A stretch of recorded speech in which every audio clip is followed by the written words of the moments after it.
வர்தா புயல் காரணமாக சென்னை, காஞ்சிபுரம், திருவள்ளூர் ஆகிய 3 மாவட்ட பள்ளி, கல்லூரிகளுக்கு இன்றும் விடுமுறை அளிக்கப்பட்டுள்ளது.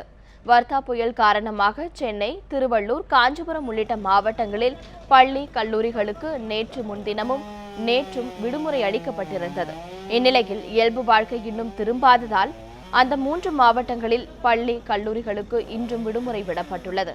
புயல் காரணமாக பலத்த காற்று வீசியதால் சென்னை உள்ளிட்ட 3 மாவட்டங்களில் ஏராளமான மரங்கள் சாய்ந்தன. மேலும் மின் விநியோகமும் கடுமையாக பாதிக்கப்பட்டுள்ளது. இதனை அடுத்து சீரமைப்பு பணிகள் காரணமாக சென்னை, காஞ்சிபுரம், திருவள்ளூர் மாவட்டங்களில் உள்ள பள்ளி, கல்லூரிகளுக்கு இன்றும் விடுமுறை அளித்து பள்ளி கல்வித்துறை அமைச்சர் மாஃபா பாண்டியராஜன் உத்தரவிட்டுள்ளார். இதனிடையே சென்னை அண்ணா பல்கலைக்கழகத்தால் இன்று நடைபெறவிருந்த தேர்வுகள் அனைத்தும் ஒத்திவைக்கப்பட்டுள்ளதாகவும் அறிவிக்கப்பட்டுள்ளது. தேர்வு தேதிகள் பின்னர் அறிவிக்கப்படும் என்றும் அண்ணா பல்கலைக்கழகம் தெரிவித்துள்ளது.